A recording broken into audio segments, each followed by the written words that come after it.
Shalom saudaraku, kita bertemu kembali melalui kanal YouTube Bahtera Kasih dari Yesus di Gresik. Di dalam program renungan untuk mengantar dan menguatkan kita memasuki dan menjalani pekan hidup yang baru saat ini. Dan adapun firman Tuhan yang menjadi rema di dalam kehidupan kita pada saat ini terdapat dalam Injil Yohanes pasal 17 ayat 20 sampai dengan 24. Injil Yohanes pasal 17 ayat 20 sampai dengan 24. Silakan saudara membukanya dan mempersiapkannya. Dan judul renungan kita adalah bersama Dia tak ada yang sia-sia. Bersama Dia tak ada yang sia-sia. Nah, saudara, sebelum kita membuka akan firman Tuhan dan membacanya sambil mendengarkan akan penjelasan renungannya, mari kita berdoa, saudara. Bapa di sorga, kami bersyukur dan berterima kasih atas kasih karunia-Mu, atas damai dan sejahtera-Mu. Di tengah-tengah pergumulan hidup kami masih boleh ada sampai dengan saat ini, dan kami boleh memasuki pekan hidup yang baru. Terima kasih banyak Tuhan, dan saat ini Engkau kembali akan menguatkan kami untuk memasuki pekan hidup yang baru dengan kekuatan firman-Mu yang akan diberitakan kepada kami. Kami mohon, ampuni dosa dan salah kami, lalu diamkanlah semua suara yang ada dalam hati kami, agar kami hanya mendengarkan suara kebenaran firman-Mu. Di dalam nama Tuhan Yesus yang berfirman bagi kami berdoa dan bersyukur. Amin. Nah, saudaraku, kekasih-kekasih Tuhan dan yang mengasihi Tuhan Yesus, perikop bacaan firman Tuhan kita saat ini, atau ayat-ayat bacaan firman Tuhan kita saat ini, adalah merupakan bagian dari doa Tuhan Yesus atau syafaat Tuhan Yesus yang diperuntukkan bagi murid-muridnya. Nah, saudara, kalau kita perhatikan di dalam doanya ini, Tuhan Yesus itu menyampaikan kehendaknya agar murid-muridnya itu selalu berada dimanapun ia berada. Jadi dimanapun Tuhan Yesus berada, Tuhan ingin agar murid-muridnya juga ada di situ. Hal ini yang disampaikan oleh Tuhan Yesus di dalam doanya pada saat itu. Doa Tuhan Yesus ini hendak menggambarkan bahwa betapa besar kasih Tuhan Yesus terhadap murid-muridnya. Dan dia ingin memberikan ruang di mana setiap ruangan itu, dimanapun ruang itu, di mana ada dia, di situ murid-muridnya selalu berada. Nah, saudara-saudaraku yang Tuhan Yesus kasihi dan yang mengasihi Tuhan Yesus, yang menarik dalam bacaan firman Tuhan kita pada saat ini bahwa ternyata Tuhan tidak hanya berdoa untuk 12 murid pada saat itu, tapi Tuhan juga berdoa untuk semua orang percaya, semua orang yang menjadi percaya akan pemberitaan para murid pada saat itu. Saudara bisa lihat di ayat yang kita baca tadi, bahwa ternyata Tuhan tidak hanya berdoa untuk ke-12 murid, saudara. Tuhan juga berdoa untuk semua orang percaya. Kalau begitu, kita bisa mengaminkan bahwa doa Tuhan Yesus pada saat itu juga ditujukan, juga diperuntukkan untuk saudara dan saya. Amin. Doa Tuhan Yesus pada saat itu ditujukan, diperuntukkan juga untuk saudara dan saya. Oh, luar biasa saudara-saudara. Karena itu ada beberapa pengajaran yang saudara dan saya bisa dapatkan melalui bacaan firman Tuhan saat ini. Mari perhatikan saudara. Yang pertama begini. Mari kita senantiasa bersuka cita, karena ternyata di dalam doanya saat itu, ternyata Tuhan Yesus tidak hanya berdoa untuk 12 muridnya saja, tapi dia juga berdoa untuk semua orang percaya. Walaupun saat itu orang percaya, saudara dan saya belum ada. Namun kita percaya bahwa doa Tuhan Yesus pada saat itu juga diperuntukkan oleh saudara, untuk saudara dan saya. Untuk rumah tangga saudara dan saya, untuk keluarga saudara dan saya. Karena apa? Karena kita adalah hasil dari pemberitaan firman yang dilakukan oleh para murid. Saudara dan saya menjadi percaya kepada Tuhan Yesus, beriman kepada Tuhan Yesus, dan dipilih menjadi orang percaya karena pemberitaan para murid. Oleh karena itu mari kita bersuka cita. Karena ternyata di dalam doanya, kurang lebih 2000 tahun yang lalu, saudara, Tuhan Yesus juga berdoa untuk saudara dan saya. Mari kita senantiasa bersuka cita dalam menjalani hidup ini. Saudara-saudaraku, yang saya mau katakan begini. Sedangkan ketika kita didoakan oleh seorang hamba Tuhan saja, maka mungkin ada rasa senang, rasa sukacita. Apalagi saat ini saudara dan saya tahu bahwa Tuhan mendoakan saudara. Tuhan mendoakan saya. Tuhan mendoakan rumah tangga saudara dan saya. Karena itu saudara, mari kita menjalani hidup ini dengan penuh semangat, dengan penuh sukacita. Karena ada nama saudara, ada rumah tangga saudara dan saya disebut di dalam doa Tuhan Yesus. Haleluya, saudara-saudara. Jadi jangan kita menjalani kehidupan ini dengan kesusahan, dengan kekhawatiran, dengan ketakutan, dengan kecemasan yang berlebihan. Tapi jalanilah hidup ini dengan penuh sukacita, dengan penuh pengharapan, dengan penuh kebahagiaan.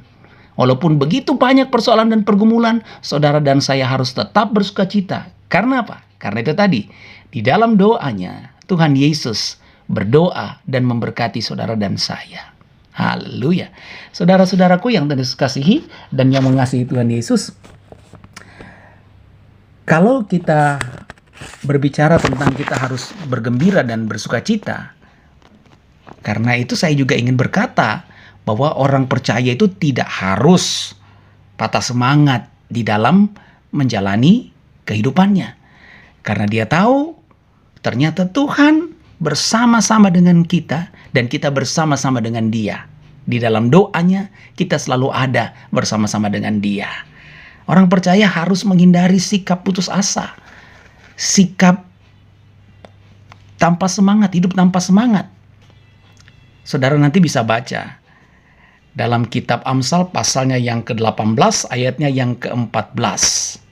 Ya.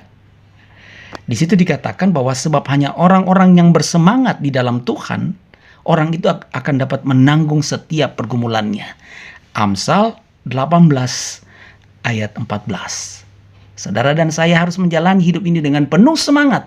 Banyak tantangan, banyak pergumulan, tapi saudara dan saya harus menjalani hidup ini dengan penuh semangat. Karena dengan semangat, saudara dan saya bisa mengalahkan, bisa mengatasi pergumulan-pergumulan kita. Nah saudara, perenungan yang kedua saudara, yang bisa kita dapatkan dalam bacaan kita pada saat ini. Saudara perhatikan di ayat 21 sampai dengan 24. Silakan. Ya, sudah. Nah, di ayat 21 dan 24 ini, di dalam doanya kita mengetahui bahwa saudara dan saya menjadi satu di dalam Tuhan. Menjadi satu dengan Dia. Artinya, Dia selalu ada bersama-sama dengan kita kan? Dan kita selalu bersama-sama dengan Dia. Nah, oleh karena itu, kita tahu bahwa karena kita tahu Dia selalu bersama-sama dengan kita dan kita bersama-sama dengan Dia, maka mari dalam kehidupan ini kita harus berani berkata, segala perkara dapat kutanggung di dalam Dia yang memberikan kekuatan kepadaku. Segala perkara dapat kutanggung di dalam Dia yang memberikan kekuatan kepadaku. Filipi 4 ayat yang ke-13. Kenapa saudara dan saya bisa berkata seperti itu? Karena apa? Karena ternyata di dalam doanya dia meminta kepada Bapa agar kita ada di dalam Dia dan Dia di dalam kita. Luar biasa saudara. Karena Tuhan ada di dalam kita dan kita ada di dalam Tuhan, maka kita harus berani berkata seperti Rasul Paulus dalam Filipi pasal 4 ayat 13. Segala perkara dapat kutanggung di dalam Dia yang memberikan kekuatan kepadaku. Saudara-saudaraku yang Tuhan Yesus kasihi, saya ingat akan potongan sebuah lagu rohani yang berkata, yang berbunyi begini. Segala perkara dapat kutanggung di dalam Yesus yang memberi kekuatan. Tuhan Yesus penolong dan sahabat. Tetap percaya Tuhan setia. Oh haleluya saudara-saudaraku. Karena ternyata di dalam doanya dia meminta kepada Bapa bahwa Dia ada di dalam kita dan kita ada di dalam Dia. Karena itu setiap perkara, setiap pergumulan itu kecil di hadapan Tuhan. Kita bisa menanggungnya karena Tuhan ada di dalam kita. Jadi saudara-saudaraku yang Tuhan Yesus kasihi, Mari kita menjalani hidup ini dengan penuh keyakinan bahwa di dalam Dia atau bersama-sama dengan Dia, kita kuat dan tidak ada satupun yang menjadi sia-sia. Selamat berada di dalam Dia dan Dia di dalam kita, dan Tuhan sayang kita semua. Amin. Mari saudara-saudara, kita satu di dalam doa, kita berdoa. Bapa di sorga, kami bersyukur dan berterima kasih atas anugerah firman Tuhan yang melayani kami pada saat ini. Terima kasih banyak Tuhan. Kami semakin kuat, kami semakin bersemangat menjalani hari-hari hidup kami di pekan yang baru ini. Karena kami telah mengetahui bahwa ternyata Engkau tidak hanya berdoa untuk para murid pada saat itu, tapi juga Engkau berdoa untuk kami. Ada nama keluarga kami, ada nama kami yang Kau sebut di dalam doamu. Kami yakin Tuhan. Karena itu kami ingin berkata, kami ingin melalui hidup ini, kami ingin berjalan dalam hidup ini dengan penuh sukacita, tanpa takut, tanpa dikuasai oleh kecemasan, kekhawatiran, dan ketakutan. Karena Tuhan menyebut kami, menyebut keluarga kami di dalam doa pada saat itu. Dan saat ini kami juga berdoa bahwa ternyata di dalam doamu, Engkau meminta kepada Bapamu bahwa Engkau ada di dalam kami dan kami ada di dalam Engkau. Sehingga kami boleh berkata seperti Rasul Paulus, segala perkara dapat kutanggung di dalam Engkau yang memberikan kekuatan. Ada banyak persoalan dan banyak pergumulan di hadapan kami yang siap menghadang kami. Tapi di dalam-Mu kami berkata, perkara dan pergumulan itu kecil, karena kami akan dapat menanggungnya, karena Engkau ada di dalam kami dan kami di dalam-Mu. Terima kasih Tuhan. Berkati akan rumah tangga kami, keluarga kami masing-masing. Sebagai orang tua, kami berdoa untuk anak-anak, kami berdoa untuk cucu-cucu yang kami kasihi dan kami cintai. Dan sebagai orang tua, kami juga menyerahkan akan tanggung jawab kami. Berikan kami kekuatan untuk kami tetap bisa menjadi teladan yang baik dalam menjalankan tanggung jawab kami sebagai orang tua dalam rumah tangga, dalam keluarga kami masing-masing. Kami percayakan akan kehidupan kami, kesehatan kami di dalam tangan kuasa kasih-Mu Bapa di sorga. Kami juga berdoa untuk orang tua kekasih kami, para lansia yang saat ini mungkin bersama-sama dengan kami dalam rumah kami, ayah dan ibu kami, atau mungkin yang jauh terpisah dengan kami. Di dalam nama Tuhan Yesus, Tuhan menyertai dan memberkati mereka. Lalu Tuhan juga menjadi sumber kekuatan bagi mereka. Seperti pada masa muda ada Tuhan menyertai mereka, dan pada masa tua pun ada Yesus yang senantiasa menyertai, memberikan mereka pertolongan, bahkan menggendong orang tua kekasih kami. Terima kasih Bapa di sorga. Berkati semua dalam rumah tangga kami, termasuk anak-anak kami, cucu-cucu kami dalam masa pertumbuhan, anak-anak kami di dalam usia remaja dan pemuda, kami serahkan mereka di dalam tangan kuasa kasih-Mu. Berkati akan pekerjaan-pekerjaan kami sebagai kepala rumah tangga, sebagai ibu rumah tangga, berkati akan pekerjaan dan usaha-usaha kami. Kami tahu selama kami bekerja, selama kami berusaha di dalam takut akan Tuhan, maka Engkau tidak akan pernah berhenti memberkati kami.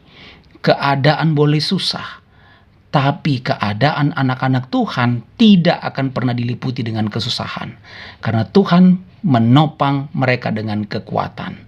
Terima kasih Tuhan Yesus. Berkati semua gereja-gereja-Mu, berkati semua hamba-hamba Tuhan, berkati pemerintah, bangsa dan negara kami, berkati semua yang terlibat di dalam pemerintahan ini. Berkati akan semua yang saat ini bergumul juang di dalam sakit penyakit, di dalam proses pemulihan, di dalam nama Tuhan Yesus yang sakit dipulihkan. Pada saat ini hamba tergerak oleh Roh Kudus untuk berdoa bagi saudara-saudara hamba yang saat ini mungkin mendengarkan kanal YouTube ini. Ada sakit pada bagian pinggang, di dalam nama Tuhan Yesus. Sakit itu pulih dan sembuh. Pinggang mereka tetap utuh, tetap kuat, tetap sehat. Berkati obat-obatan, makanan dan minuman, baik yang diperoleh melalui medis maupun obat-obatan herbal, sehingga kekasih-kekasih kami yang ada di dalam proses pemulihan sembuh di dalam nama Tuhan Yesus. Terima kasih Bapa di sorga, terima kasih Bapa yang baik, ampun segala dosa dan salah kami Bapa di sorga. Lalu perkenankan doa yang kurang sempurna ini kami sempurnakan di dalam doa yang Tuhan ajarkan kepada kami. Bapa kami yang di sorga, dikuduskanlah namamu, datanglah kerajaanmu, jadilah kehendakmu di bumi seperti di sorga.